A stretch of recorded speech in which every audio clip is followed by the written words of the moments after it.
अस्सलाम वालेकुम and welcome to accounting academy. आज हम चैप्टर नंबर 2 करेंगे, classification of accounts and accounting equation, जिसमें हम पहले पढ़ चुके हैं ट्रांजैक्शन के बारे में और अकाउंट्स के बारे में। ट्रांजैक्शन वो इवेंट्स होते हैं जो बिज़नेस में हो रहे होते हैं, जैसे कि आपको किसी से पैसे लेने हों या आपको किसी को पैसे देने हों, या आपने किसी से सामान लिया हो, या आपको कोई खर्चा हो गया हो, या आपने इन्वेस्टमेंट की हो, या आपको एक्सपेंस हो गया हो। ये सारे इवेंट्स जो हैं वो क्या कहलाते हैं, ट्रांजैक्शन की कैटेगरी में फॉल करते हैं। ठीक है, अब क्या होता है अकाउंट। फॉर एग्जाम्पल अकाउंट क्या है, आप उसको किस तरह अंडरस्टैंड कर सकते हो। जैसे एक हॉल है फॉर एग्जाम्पल, उसमें मुख्तलिफ़ किस्म के इवेंट्स हो रहे होते हैं। कभी बर्थडे इवेंट्स हो रहे होते हैं, तो कभी मैरिज सेरेमनी हो रही होती है, कभी रिलीजियस सेरेमनी हो रही होती है। इसी तरीके से ट्रांजैक्शन को क्या है, आपका हॉल है, ठीक है, उसके अंदर 5 कैटेगरीज फॉल करती हैं। कभी एसेट, तो कभी लायबिलिटीज, तो कभी कैपिटल, तो कभी रेवेन्यू की ट्रांजैक्शन हो रही होती है, तो कभी एक्सपेंस की ट्रांजैक्शन हो रही होती है। इन शॉर्ट ट्रांजैक्शन के अंदर क्या हो रहा है, 5 types of nature of account जो है वो आ रहे होते हैं। ठीक है, इनकी लेन देन चल रही होती है। अब हम पहले अकाउंट के बारे में पढ़ते हैं, एसेट अकाउंट। एसेट अकाउंट क्या होता है, जो आपकी खुद की प्रॉपर्टी होता है, जिसके होने से आपको फ़ायदा हो बिज़नेस के अंदर, तो वो क्या कहलाता है, आपका एसेट कहलाता है। ठीक है, अगर कोई भी ऐसे एसेट जो आपके पास 1 साल से कम अरसे तक रहे, वो करंट एसेट कहलाता है। और वो एसेट जो आपके पास 1 साल से ज़्यादा अरसे तक का रहे, वो फिक्स एसेट कहलाता है। फॉर एग्जांपल आपकी बिल्डिंग, जो आपकी बिल्डिंग होगी फैक्ट्री की, आपकी जो शॉप होगी, वो आपके पास कई सालों तक रहती है, तो वो आपका फिक्स एसेट कहलाएगा। ठीक है, और कैश आपके पास आता जाता रहता है, और अकाउंट रिसीवेबल कोई आपको payment with in a year कर गया, तो वो आपका क्या कहलाएगा, करंट एसेट कहलाएगा। लायबिलिटीज़ क्या होती हैं कि आपको किसी को पेमेंट करनी है। ठीक है, तो वो क्या है, आपकी रिस्पॉन्सिबिलिटी है कि आप सामने वाले को पैसे दोगे, क्योंकि आपने उससे उधार लिया है। ठीक है, तो इसमें भी 2 कैटेगरीज होती हैं, करंट लायबिलिटी और non current liability. Current liability वो लायबिलिटी होती है जो आप विद इन अ ईयर आप उसको पेमेंट कर देते हो, और नॉन करंट लायबिलिटी और लॉन्ग टर्म लायबिलिटी क्या होती है, जिसको पेमेंट करने के लिए 1 साल से ज़्यादा का टाइम गुजर चुका हो। कैपिटल अकाउंट में आप क्या रिकॉर्ड करते हो कि आपने कितनी इन्वेस्टमेंट की है बिजनेस के अंदर, तो कैपिटल अकाउंट में जाता है। एक्सपेंस अकाउंट वो अकाउंट होता है जिसमें आपको खर्चे हो रहे हो, लाइक परचेज़ करते वक्त, वेजेस तनख्वाहें देखते वक्त, आपकी मशीनरी डेप्रिशिएट हो रही हो, आपको रेंट देना हो, आपको टैक्सेस भरने हो। ठीक है, तो ये सारी चीज़ें कहाँ जाती हैं, एक्सपेंस अकाउंट में जाती हैं। रेवेन्यू अकाउंट वो अकाउंट होता है जिसमें आपको गेन हो रहा हो, आपको इनकम हो रही हो सेल्स के थ्रू, तो वो सारा क्या होता है, रेवेन्यू अकाउंट में जाता है। हम एसेट्स को डिस्कस करते हैं। करंट एसेट में कौन कौन से आइटम्स आते हैं। कैश इन हैंड, यानी आपके हाथ में कितना कैश है वो यहाँ रिकॉर्ड होता है। अकाउंट रिसीवेबल, आपको लोगों से कितने अमाउंट रिसीव करनी है वो आप यहाँ लिखते हो। एडवांस टू सप्लायर, यानी आपने सप्लायर्स को कितनी पेमेंट कर दी है। फॉर एग्जांपल आपको कोई सामान चाहिए तो आपने पहले से ही उसको पेमेंट कर दी है, तो वो अमाउंट भी आप यहाँ पर लिखोगे। एडवांस टू सप्लायर्स आप यहाँ पर लिखोगे। पेटी कैश फंड वो फंड होता है जो आपने छोटे मोटे जो खर्चे होते हैं कैश के जो होते हैं, तो उसको लिए आपने अलग से फ़ंड रखा हुआ होता है, तो उसमें कितने पैसे अभी बाकी हैं वो यहाँ पर लिखे जाते हैं। ठीक है, मर्चेंडाइज इन्वेंट्री क्या है, आपके पास लास्ट में कितना स्टॉक रह गया है, यानी कितना सोल्ड आउट हो गया, उसके बाद आखिर में कितना बच गया है, तो वो आप यहाँ रिकॉर्ड करते हो। अक्रूड इनकम, यानी रिसीवेबल इनकम, यानी आपने जो है काम कर दिया लेकिन आपको अभी तक इनकम रिसीव नहीं हुई है, तो वो भी आप यहाँ पर रिकॉर्ड करते हो। प्रीपेड क्या होता है, प्रीपेड एक तरह का एक्सपेंस होता है, लेकिन प्रीपेड को हम कहते हैं क्या है कि अगर हमने किसी को एडवांस में पेमेंट कर दी है, पहले से ही हमने जो है रेंट भर दिया है 6 मंथ्स का फॉर एग्जांपल, तो वो हमारा क्या कहलाएगा, प्रीपेड एक्सपेंस कहलाएगा। जैसे जैसे मंथ गुजरते जाएंगे वो फिर आहिस्ता आहिस्ता कन्वर्ट हो जाएगा एक्सपेंस में, वो मैं आपको आगे चल के बताऊँगी। लेकिन फिल वक्त अगर आप किसी को एडवांस में पेमेंट कर रहे हो तो वो क्या कहलाएगा, प्रीपेड कहलाएगा। सप्लाइज अनयूज कहते हैं वो सामान जो आपके जो है ऑफिस में पड़ा हुआ हो, ठीक है, अभी इस्तेमाल नहीं हुआ हो, तो वो उसकी भी अमाउंट आप यहाँ पे लिखते हो। मार्केटेबल सिक्योरिटीज़ होते हैं, जैसे कोई सर्टिफिकेट्स वगैरह ले लेते हैं जिनकी बाद में जाके वैल्यू बढ़ जाती है, तो वो वैल्यूज़ आपके पास भी सालों साल रहते हैं, तो वो यहाँ पर आप रिकॉर्ड करोगे, उसकी अमाउंट भी आप यहाँ पर लिखोगे। साथ ही साथ कॉन्ट्रा करंट एसेट, यानी एसेट जो है कॉन्ट्रा एसेट कहते हैं कि एसेट करंट एसेट के अपोज जा रहा हो, वो क्या कौन सा अकाउंट होता है, अलाउंस फॉर बैड डेब्ट्स खिला रहा होता है, जो इसमें से डिडक्ट हो रहा होता है। अच्छा, ये किस में से डिडक्ट होता है, कौन सा ऐसा करंट एसेट है जिसमें से इसकी डिडक्शन हो रही होती है, वो है अकाउंट रिसीवेबल। अकाउंट रिसीवेबल क्या होता है कि आपको सामने वाले से पैसे लेने हैं, लेकिन ज़रूरी नहीं है कि वो पूरी पेमेंट आपको कर दे, कहीं से आपको कभी कभी पेमेंट रिसीव नहीं भी होती है, तो आप क्या एक एस्टिमेट लगाते हो कि आपको सर्टन अमाउंट जो है हो सकता है कि आपको ना मिले, तो उसको भी आप रिकॉर्ड करते हो as allowance for bad debts, और आप इसको अकाउंट रिसीवेबल में से डिडक्ट करके मेंशन करते हो।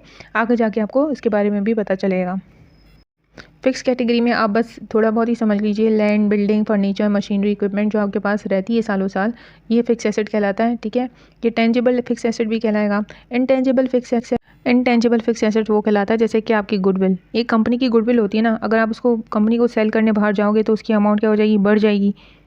गुडविल एक तरह की रेपुटेशन होती है जो मार्केट में फॉल कर रही होती है, जिसमें जो है उसकी अमाउंट जो पता चलती है कितनी अच्छी पोजीशन है, फाइनेंशियल पोजीशन है। फॉर एग्जांपल 2 बिल्डिंग्स हैं, एक बिल्डिंग जो है वो उसकी वैल्यू ज़्यादा होती है और किसी दूसरी बिल्डिंग की में सेम घर होते हैं लेकिन उसकी वैल्यू क्या होती है, डाउन होती है। क्यों होती है? क्योंकि एक बिल्डिंग बिल्कुल मेंटेन हुई हुई होती है, इसलिए उसकी गुडविल अच्छी कहलाती है, लोगों में वो मशहूर होती है। ठीक है, तो इसलिए उसकी क्या होगी, थोड़ी गुडविल ज़्यादा उस बिल्डिंग के जिसकी जो है वैल्यू बिल्कुल डाउन होगी। एक्सपेंस अकाउंट वो अकाउंट होता है जिसमें सारे खर्चे आपको हो रहे होते हैं। इनसे रिलेटेड मुख्तलिफ किस्म की यहाँ पे आइटम टाइटल्स दिए गए हैं। For example purchases, salary expense, interest expense, ये सारे आपने याद करने हैं, क्योंकि इससे आपको क्या होगा कि जो अकाउंट के आइटम्स हैं, टाइटल्स हैं, वो आपको याद हो जाएंगे और उससे आपको आगे समझने में आसानी होगी। मस्ट है कि आप इसका 2 to 3 टाइम्स टेस्ट कर लो, अच्छे से इसको अपने दिमाग में फीड कर लो। ठीक है, रेवेन्यू में क्या चल रहा है। अच्छा, यहाँ पे एक अकाउंट दिया हुआ है, कॉन्ट्रा एक्सपेंस अकाउंट। ये अपोज होता है, किसके अपोज होता है, परचेजेस के। तो परचेज रिटर्न एंड अलाउंसेस जो है परचेज में से डिडक्ट हो रहा होता है और परचेज डिस्काउंट भी जो है परचेज में से निकल रहा होता है। इसको हम आगे पढ़ेंगे। Purchase return and allowances basically वो अमाउंट होती है जो डिफेक्टेड आइटम्स होते हैं, जो आप वापस करने जाते हो सामने वाले को, जिससे आपने माल खरीदा होता है, वो परचेज रिटर्न एंड अलाउंस कहलाता है। सेटलमेंट के दौरान आप फॉर एग्जाम्पल आपको 8,000 किसी को पेमेंट करनी है, तो आप उसको कहते हो भाई आप 7,500 ले लो मुझसे और 500 का मुझे डिस्काउंट दे दो। तो वो डिस्काउंट भी किस में से डिडक्ट हो रहा होता है, परचेज में से डिडक्ट हो रहा होता है। क्यों डिडक्ट होता है? क्योंकि 8,000 की आपकी सामान था जिसमें से आपको 500 का स्ट्रेट फॉरवर्ड डिस्काउंट मिल गया, तो आपकी टोटल परचेजेस कितनी हो गई, 7,500। तो इसीलिए ये डिस्काउंट जो है वो परचेजेस में से माइनस हो रहा होता है।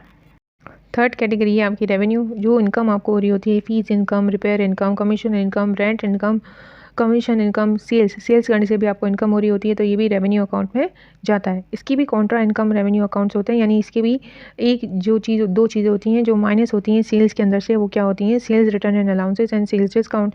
जिस तरह परचेज में आप परचेज रिटर्न एंड अलाउंस और परचेज डिस्काउंट डिडक्ट करते हो, उसी तरह सेल्स में से आप सेल्स रिटर्न एंड अलाउंस और सेल्स डिस्काउंट को डिडक्ट करते हो। क्यों डिडक्ट करते हो? फॉर एग्जांपल आपने सामान किसी को बेचा, वो ख़राब निकल आया, वो आपको वापस करने आया, तो सेल्स रिटर्न एंड अलाउंस आप उसमें से माइनस करोगे, यानी कुछ डिफेक्टेड गुड्स से, जिसकी वजह से आपकी क्या हो जाएगी, सेल्स कम हो जाएगी।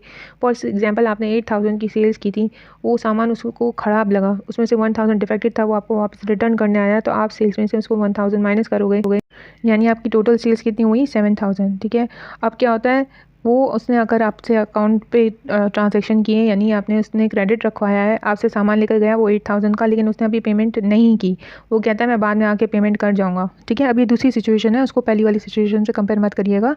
तो आप क्या होता है कि वो आपको जब रिटर्न करने आता है 8,000, तो वो आपको देता है 7,500 और कहता है 500 आप छोड़ दो, 7,500 मुझसे ले लो। तो आप क्या करोगे, उससे भी आपके सेल्स पे इफेक्ट आता है, क्योंकि 8,000 की आपकी सेल्स थी, डिस्काउंट के बाद वो कितनी हो जाएंगी, 500 का वो आपको पेमेंट करके नहीं गया, तो सेल्स में क्या फ़र्क आएगा, आप सेल्स कितनी हो जाएंगी आपकी, 7,500। इसीलिए आप 8,000 में से 500 को, यानी सेल्स डिस्काउंट को आप माइनस करोगे। ओनर्स इक्विटी क्या होती है, जो आपका कैपिटल आप लेके आ रहे होते हैं वो ओनर्स इक्विटी में जाता है। और इसका कॉन्ट्रा क्या होगा, इसके अपोज कौन सा अकाउंट होता है, ड्राइंग अकाउंट। क्योंकि कुछ सामान आप अपने पर्सनल यूज़ के लिए लेकर जाते हो बिजनेस में से, तो वो कैपिटल को कम कर देता है। ठीक है, तो इसीलिए वो कैपिटल में से डिडक्ट होकर दिखाया जाता है कि आप कितना सामान जो है वो बिजनेस में से निकाल कर अपने पर्सनल यूज़ के लिए लेकर गए हो। लाइबिलिटीज़ के अंदर क्या सी लाइबिलिटीज़ होती है, करंट लाइबिलिटीज़, अकाउंट पेबल, जो आपको इन फ्यूचर किसी को पेमेंट करनी हो अकाउंट पेबल कहलाता है। बिल्स पेबल, यानी आपको कोई बिल आया है जिसकी पेमेंट आपको करनी है, तो वो क्या कहलाएगा, बिल पेबल कहलाएगा। अक्रूड एक्सपेंसेस, वो एक्सपेंसेस होते हैं जो आप बाद में पेमेंट करोगे किसी को, आप for example accrued wages expenses आपको बाद में पेमेंट करनी है, पेबल है ये अमाउंट, अब इन फ्यूचर आप पे करोगे, तो वो भी आप यहाँ रिकॉर्ड करते हो। अर्नड इनकम, वो इनकम होती है जिसकी अमाउंट तो आपको मिल गई है, रिसीव हो गई है, लेकिन अभी आपने उस पर काम नहीं किया, आपका काम करना बाकी है, तो वो भी आप रिकॉर्ड करते हो कि आपने इसको काम करके सामने वाली पार्टी को देना है। बैंक ओवरड्राफ्ट क्या होता है कि फॉर एग्जांपल आपके बैंक में 500 रुपीज़ हैं, ठीक है, तो वो आपने जो चेक दिया है वो 600 का दिया है। अब बैंक क्या करता है, वो 600 रुपीज़ जो बंदा लेने चेक ले डिपॉजिट करवाता है, उसको 600 रुपीज़ बैंक दे देता है। तो 100 रुपीज़ क्या करता है, वो अपने पास से दे देता है। तो जो 100 रुपीज़ होते हैं वो क्या कहलाता है, बैंक ओवरड्राफ्ट कहलाता है, वो बाद में बैंक आपसे ले लेता है। ठीक है, तो ये भी लायबिलिटी आपको बैंक को उसको पैसे देने हैं, बैंक को देने, क्योंकि बैंक ने उस जो आपका बंदा था, जो आपका कस्टमर था, उसको दे दिए थे। एडवांस फ्रॉम कस्टमर, वही है कि आपने कस्टमर से एडवांस ले लिया, अभी आप उसको उस पर काम करना बाकी है। वो सारे जो भी दूसरे एक्सपेंसेस होते हैं वो भी इसमें रिकॉर्ड होते हैं, यानी जिसकी पेमेंट, वो एक्सपेंसेस जिनकी पेमेंट आपको फ्यूचर में करनी है। लॉन्ग टर्म लायबिलिटीज़ में क्या होता है, बैंक लोन है, आपको बैंक लोन काफ़ी अर्से तक चलता रहता है, 2 to 3 ईयर्स तक का भी होता है। लॉन्ग टर्म लोन्स होते हैं, जो भी होंगे उसमें जाएंगे। मॉर्टगेज पेएबल वो पेएबल अमाउंट होती है, जैसे आपने कोई बिल्डिंग खरीदी है तो आहिस्ता आहिस्ता जो है मॉर्टगेज बैंक्स होते हैं जिनको आप बहुत स्लोली 50,000 या 14,000 या 5,000 मंथली बेसिस पे पेमेंट कर रहे होते हैं। 5 ईयर्स के लिए होता है, 7 ईयर्स के लिए होता है और मे बी 10 ईयर्स के लिए भी हो सकता है। बॉन्ड डिबेंचर पेएबल यानी ये भी एक तरह की पेमेंट है। और कॉन्ट्रा लायबिलिटी, इसके अकाउंट भी एक कॉन्ट्रा होता है, यानी इसके अगेंस्ट भी एक जा रहा होता है। वो कॉन्ट्रा लायबिलिटी क्या होती है, डिस्काउंट ऑन बॉन्ड। ये भी आएगा नहीं, लेकिन आपने अभी ऐसे ही रिकॉर्ड आपको समझाने के लिए बस यहाँ पे लिखा हुआ एक आइटम है, ठीक है। होप आपको नेचर ऑफ अकाउंट समझ में आ गए होंगे 5 के 5, और उसके अंदर जो आइटम्स फॉल करते हैं वो भी मैंने आपको क्लियरली एक्सप्लेन कर दी हैं। और साथ ही साथ मैंने आपको कॉन्ट्रा अकाउंट्स के बारे में भी बताया, जो 5 कैटेगरीज थी वो भी साथ ही साथ मैंने इसमें एक्सप्लेन कर दी हैं।